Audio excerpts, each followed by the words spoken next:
Texas Rangers versus 600 Comanche warriors, the Bandera Pass battle. Blood dripped from the arrow shaft protruding from a ranger's arm as 600 Comanche warriors circled the willow thicket, their war cries splitting the dawn air. Inside, 40 Texas Rangers checked their ammunition and steeled themselves for what could be their final stand. How did these men find themselves so helplessly outnumbered, and what drove their commander to lead them into such impossible odds? Welcome to Native Legends and History Stories. Today's episode reveals how 40 Texas Rangers faced an overwhelming force of Comanche warriors in one of the most decisive battles of the American frontier. Join our community to explore more untold stories of courage and conflict. 3 days earlier in Corpus Christi, spring 1846, Captain Jack Hays sat in the hotel lobby reading a message that would trigger an immediate response. A Comanche war party, 600 strong, had launched a series of devastating raids on settlements southwest of San Antonio. Dozens of homesteads lay in ruins, their occupants either dead, captured, or fled. The Comanche were unrivaled masters of mounted warfare in the Texas territory. Each warrior began training in childhood, learning to fire 20 arrows per minute while riding at full gallop. Their arsenal was equally impressive: short, powerful bows, modeled after ancient Mongol designs, 14-foot lances originally developed for buffalo hunting, and shields crafted from buffalo hide treated to deflect bullets. Even the Mexican army, with its superior numbers and firearms, rarely succeeded in mounting an effective defense against their raids. Captain John "Coffee" Jack Hays commanded respect despite his unimposing appearance. Of medium height with a surprisingly high voice, nothing about his physical presence suggested his reputation as the most feared Texas Ranger commander. The Comanche had placed the highest bounty on his scalp, recognizing him as their most dangerous opponent. His 40 Rangers were all veteran fighters, each man carefully selected for his marksmanship, horsemanship, and experience in frontier combat. The Rangers' equipment reflected their specialized role. Each man carried a long rifle for precision shooting and the new Patterson Colt revolver, a 5-shot weapon that could be quickly reloaded by switching out the entire cylinder. Their moccasin boots, adopted from native designs, allowed for silent movement when needed. Every Ranger also carried additional loaded cylinders for their revolvers, essential for sustained firefights. Acting immediately on the intelligence, Hays mobilized his force. Their native scouts, experts in tracking Comanche movements, led them along the Medina River past San Antonio. The trail showed signs of a large force moving rapidly: trampled grass, broken branches, and the remnants of hasty camps. The Rangers followed the signs through Bandera Pass and past Enchanted Rock, maintaining a grueling pace. The scouts and veteran Rangers quickly determined the raiders' likely destination: a small lake at the base of Paint Rock. This location served as a crucial water source for Comanche war parties, especially when moving with large numbers of horses. It represented the Rangers' only opportunity to intercept the war party before they could split up and disappear into the northern plains. Hays pushed his men through the night, knowing speed was essential. They rode without fires or torches, navigating by moonlight to avoid detection. When they finally halted past midnight, the Rangers established a cold camp, maintaining absolute silence. Each man checked his weapons and ammunition, understanding that dawn would find them facing a force that outnumbered them 15-1. The Rangers' preparation reflected their experience. They positioned their horses for quick access, distributed spare ammunition, and assigned firing positions. Hays had earned his men's loyalty through successful engagements against both Comanche raiders and Mexican forces. Now, deep in hostile territory and severely outnumbered, not a single Ranger questioned his judgment or attempted to withdraw.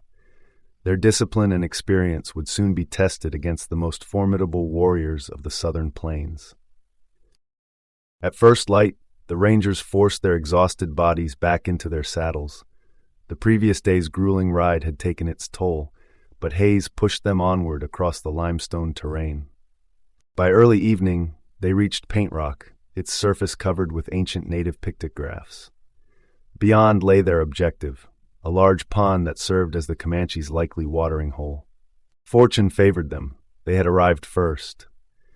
Hayes quickly directed his men toward a dense willow thicket on the pond's northern edge. The location offered ideal conditions for an ambush. Thick underbrush provided concealment, while the position overlooking the water gave them clear firing lines. Hayes positioned sentries in a circular pattern and ordered the remaining men to rest while maintaining absolute silence. Dawn brought the first sign of the Comanche. Through the morning fog hanging over the pond, dark silhouettes emerged, dozens of warriors driving their stolen horse herd toward the water. The Rangers gripped their weapons tighter, every man knowing their first volley would be crucial. Despite their inferior numbers, they held two critical advantages: the element of surprise and their elevated firing position. Hayes' reputation among both Rangers and Comanche had been earned through such engagements. His men knew him as a methodical commander who favored careful positioning over reckless charges. The Comanche knew him as their most dangerous opponent, placing the highest bounty on his scalp in all of Comancheria. Now, crouched in the thicket, he waited for the perfect moment to strike. The Comanche approached in loose formation, following standard practice when moving large horse herds. Through hand signals, Hayes directed his men to select individual targets. Each ranger had been chosen for his marksmanship. Now those skills would be tested. The warriors drew closer, completely unaware of the rifles trained on them from less than 50 yards away. When the lead riders came within point-blank range, Hayes's distinctive Tennessee accent cut through the morning mist. Fire! 40 rifles roared in near unison. The Rangers' position in the fog-shrouded thicket proved both advantage and hindrance. While it kept them hidden, the limited visibility affected their aim. Several shots went wide, but others found their marks. Multiple warriors fell from their horses, their bodies lying motionless on the ground. The surviving Comanche, displaying the tactical discipline that made them such formidable opponents, immediately retreated beyond rifle range, rather than attempting to recover their fallen comrades. They formed a loose skirmish line, waiting for the rising sun to burn away the fog and reveal more about their attackers. As visibility improved, the Comanche scouts studied the Rangers' tracks leading into the thicket. Their discovery proved significant. The trail revealed that they faced a much smaller force. The Comanche commanders now knew they held an overwhelming numerical advantage against their ambushers. The Comanche commanders quickly assessed their tactical advantage. With clear visibility, they prepared for a direct assault on the willow thicket. Their battle formation demonstrated centuries of refined warfare tactics, perfected through countless engagements across the southern plains. As the sun climbed higher, the Comanche war chief emerged before his warriors. His appearance marked him as a veteran commander. A fringed buckskin shirt decorated with intricate silver work, a buffalo headdress with protective front tuft, and a massive shield that could turn aside rifle fire when properly angled.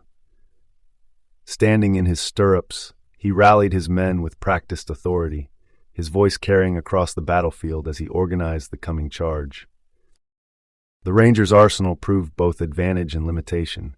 Their primary weapons were accurate single-shot rifles, supplemented by Patterson Colt revolvers. These .44 caliber handguns, while revolutionary, required complete cylinder removal for reloading. Each Ranger carried multiple preloaded cylinders, but the 5-shot capacity meant careful shot selection remained crucial. The newer Walker Colt pistols, which would later prove decisive in such engagements, had not yet reached the Texas frontier.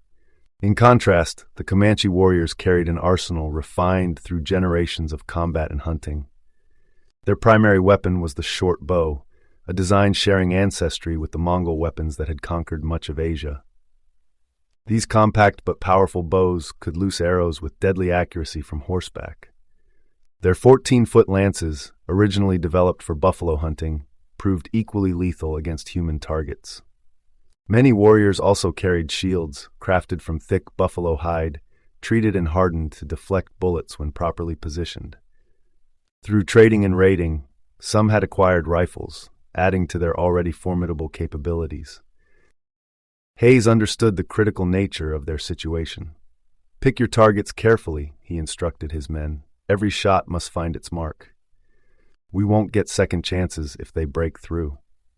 The Rangers' position offered good fields of fire, but their ammunition was limited, and the enemy's numbers were overwhelming. The Comanche attack began with tactical sophistication that belied the common perception of savage warfare. Rather than a simple frontal assault, they employed their signature rotating wheel formation. Warriors formed a circular pattern, each rider approaching the Rangers' position at full gallop. As they passed within optimal range, warriors released their arrows while presenting minimal target profiles, then wheeled back to rejoin the formation's rear, reloading as they rode. This rotating attack pattern created a continuous stream of fresh warriors engaging the Rangers while minimizing exposure to return fire. Arrows began raining into the thicket in waves, their volume increasing as more warriors joined the assault. The air filled with the distinctive whirring of arrow flights mixed with war cries and thundering hooves. Hayes waited until the leading elements of the Comanche formation came within optimal rifle range.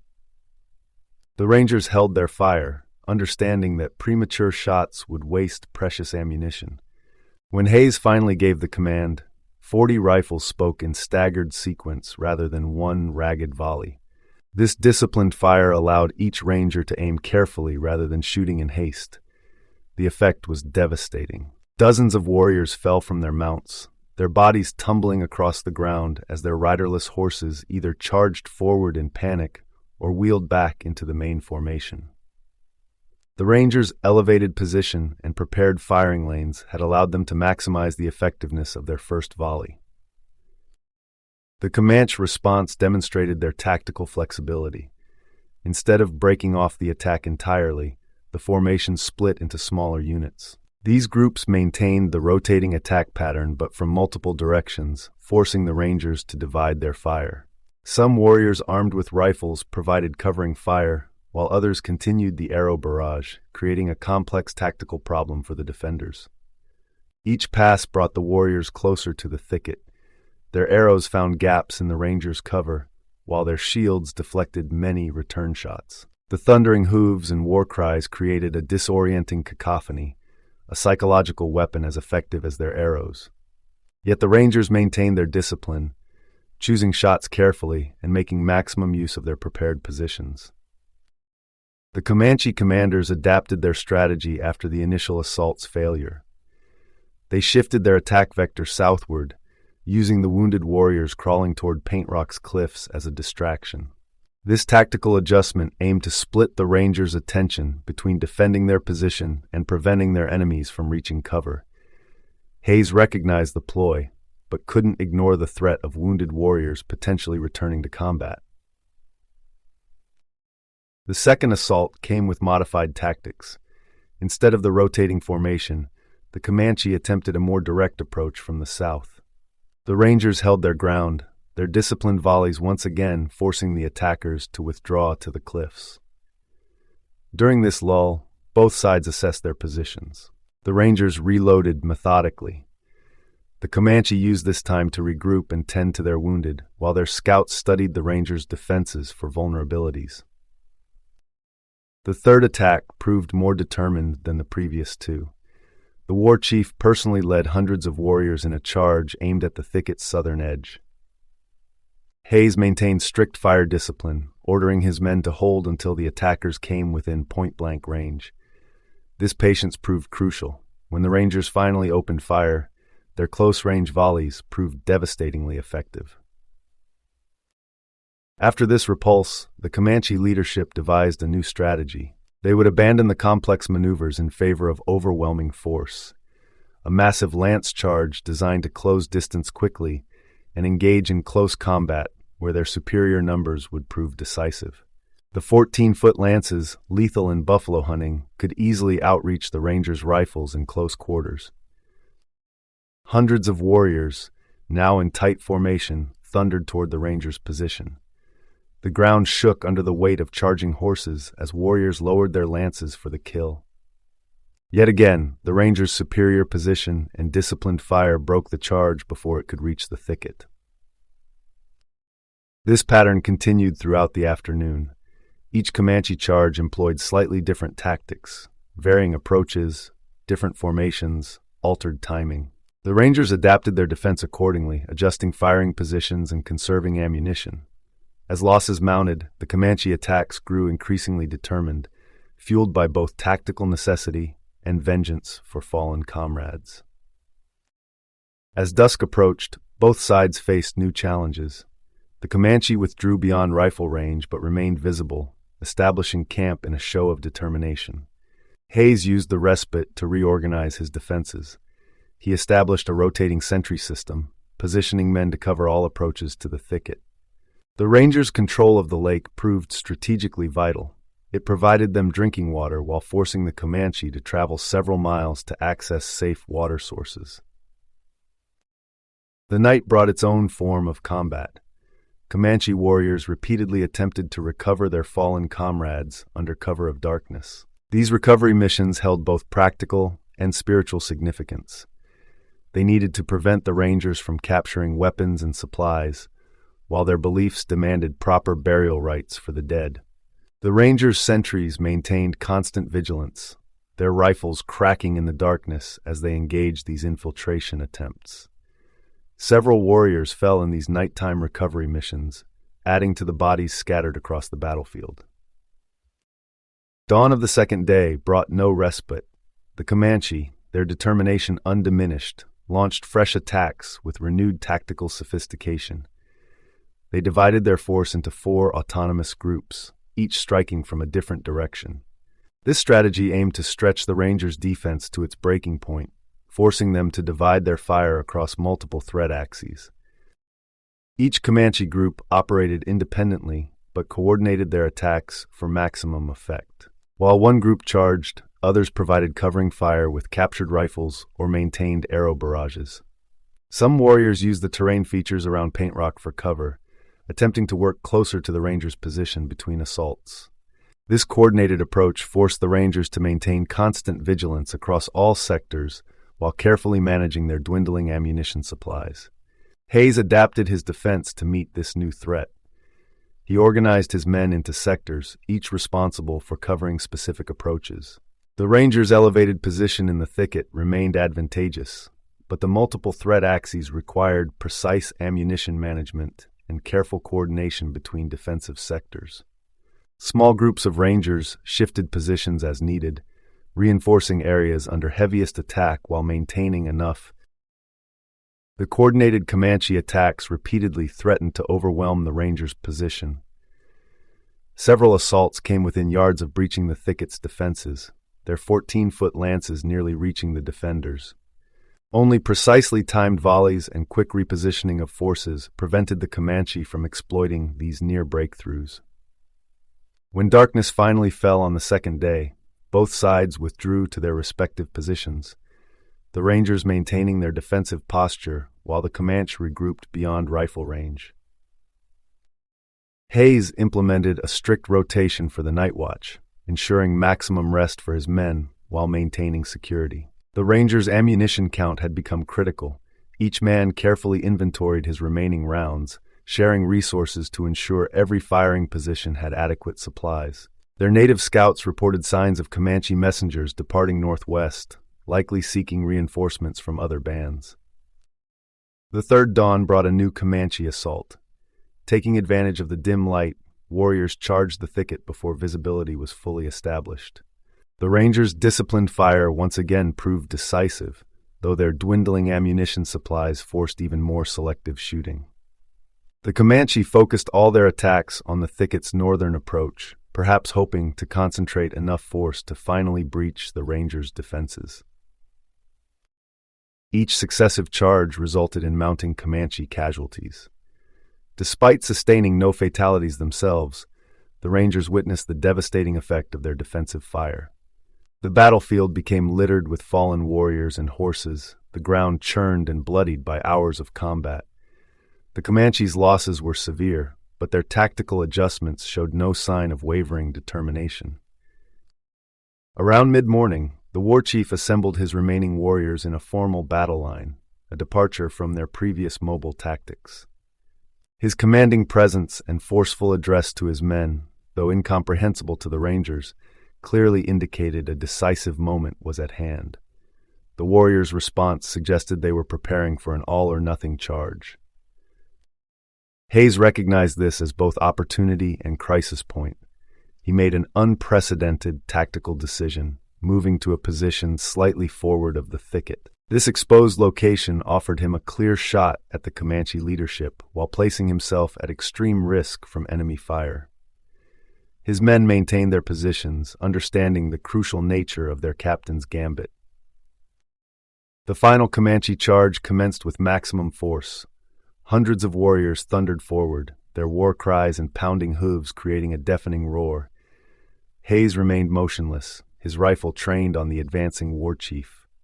The distance closed rapidly, 200 yards, 100 yards, 50 yards. Arrows began striking around Hayes' position and into the thicket behind him. The critical moment came when the war chief turned briefly to direct his warrior's attack pattern. This slight movement exposed his torso beyond the protection of his shield. Hayes took the shot instantly, his rifle executing the kind of precision fire he was famous for throughout Texas. The war chief fell from his horse, the shot proving immediately fatal. The psychological impact of the chief's death created instant chaos in the Comanche ranks. Warriors instinctively moved to recover their fallen leader, clustering around his body in violation of basic tactical principles. The Rangers exploited this concentration of targets, their coordinated fire inflicting heavy casualties on the now stationary warriors. In a bold and controversial move, a Ranger charged out from the thicket on horseback, rope in hand. Despite intense enemy fire, he managed to secure the dead chief's body and drag it back to the Ranger position. This action, while tactically risky, dealt a decisive psychological blow to the Comanche force.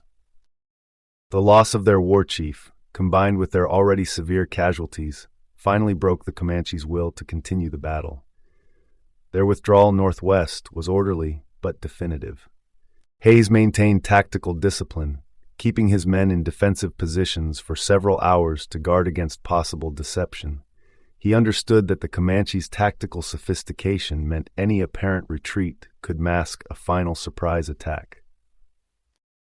The battle's conclusion demonstrated the crucial role of leadership in frontier warfare.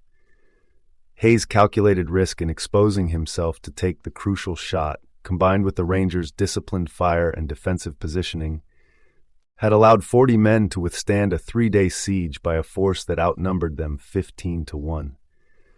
The Comanche's loss of their war chief proved the tipping point, transforming a tactically stable situation into a decisive victory. After confirming the Comanche withdrawal, the Rangers began battlefield recovery operations. They collected valuable intelligence from captured weapons, equipment, and personal effects. The battle's cost was strikingly uneven. The Rangers suffered only one wounded man, struck by an arrow in his forearm during the final charge, and lost a single horse. In contrast, they counted over 100 dead Comanche warriors on the field, with evidence suggesting many more casualties had been carried away by their retreating comrades. The Battle of Bandera Pass marked Captain Hayes' final engagement with the Comanche in Texas. His tactical innovations and leadership style significantly influenced frontier warfare doctrine. Hayes would later distinguish himself commanding Rangers in the Mexican-American War before ultimately seeking new opportunities in California during the Gold Rush.